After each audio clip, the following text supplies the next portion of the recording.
It's Wednesday, September 5th at 2 p.m. Eastern Standard Time. The purpose of this video is to document what I'm doing with my current real estate portfolio and why, and more importantly, the vision, what I'm trying to accomplish on a go-forward basis so that I can be held accountable. I have goals, I've got vision, I can start to execute, and then at some point in the future I can say, I was right, I was wrong, this worked out, this didn't work out, I wish I'd learned about that, but I'm starting to by documenting it and being held accountable. So let's go.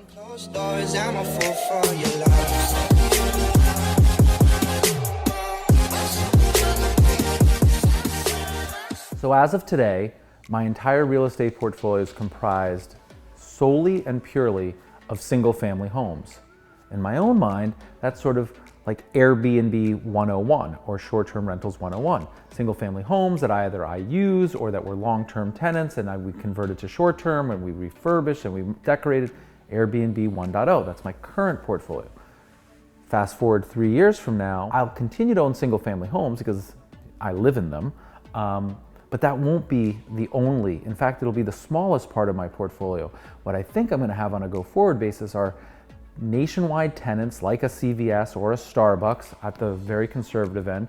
And then on the more aggressive end, I'd like to have at least 100 rooms. I'm currently looking at 285, all the different deals that I'm looking at. I'm certain I'm not gonna get to that number. Some deals will fall apart. We filmed a video on that. But if I could have 100 rooms, 100 keys of investment property that are rented short-term, or it could even be multifamily rented long-term, but I would be developing those. And the reason I'd be developing those is I don't think there's a lot of value today in multifamily. Very competitive. I'm trying to create the opportunity and develop the multifamily in certain markets that I've identified very compelling. So again, rather than just taking what's out there, single family homes or multifamily homes, and just buying them at near all-time highs, for me, the opportunity is in developing them, expressing myself, some creativity, taking some risk, and with that risk, I think we'll find a lot of reward. So, it's very exciting times around here. It's why I said in an earlier video, I've never been busier on real estate. I'm living, breathing, calling, emailing, texting, negotiating, bargaining, contracts. It's insane. So, I have sold 2 properties. I have purchased at least 3 properties for sale right now, and I have about 285 rooms that I'm trying to build and develop on a go-forward basis as a portion of my portfolio. When I was a hedge fund manager, I learned about diversification. I learned about how to create geographic diversification and asset class diversification and so on. And so that's a part of me, and I very much believe in it. So I'm going to create a diversified portfolio of real estate investments that all generate rental income. My ultra-conservative portion is going to be triple net leases. And within that ultra-conservative portfolio, I'm gonna have geographic diversification so that no one storm or earthquake or fire or even economy, you know, the southern section in Atlanta has suffered due to whatever. I'm not gonna be subject to that. I may have exposure to it, but that's not all my eggs in that ultra-conservative basket. Diversification within that basket. So if you think about bonds, many people think bonds are very safe. I happen to think they're very risky now, but just generally speaking, fixed income is a safer investment versus equities.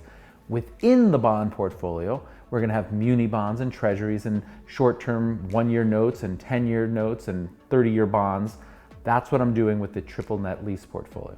Separate and apart from that, which has much more excitement for me, I'm also gonna have this development opportunity. And in that area, I wanna create things that are meaningful to me, that create experiences for others to share, and that generate short-term rental income, which is part of my being, and I like that. And so to continue that comparison, this is the equity portfolio. Here's where I may have small cap stocks and large cap tech stocks and so on, and it's much more risky, higher reward, more risk than bonds, and that's sort of what my portfolio looks like. So here's the one thing I think is really important. While I have these properties for sale, I don't know when they'll sell or for how much. But rather than wait and figure out this is for sale, what am I gonna do with the proceeds, I've started that visualization and that dreaming and the planning and the research and the due diligence now, such that if and when I do in fact sell and I know what the number is, I have all sorts of ideas that I'm ready to execute on, and I love being prepared and having knowledge and looking at tons of deals in advance so that when I have to make a decision, I'm prepared. And I just want to bring you back to one point I said earlier. I don't have anything under contract yet.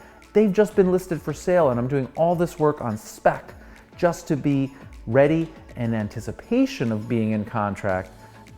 And it's just really exciting and really worthwhile, and I'm certain it's going to pay dividends in my future returns, having done all the work so far in advance. So look, I'm just a guy.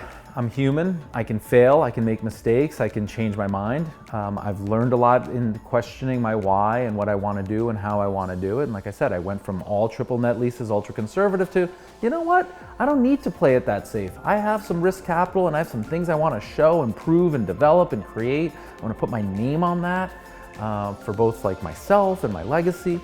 I want to put this down on film. I want to revisit it and say, here's where I am. I could fall short. You know, if I were a betting man, I'd bet on this guy, and I actually think that 100 rooms is too little.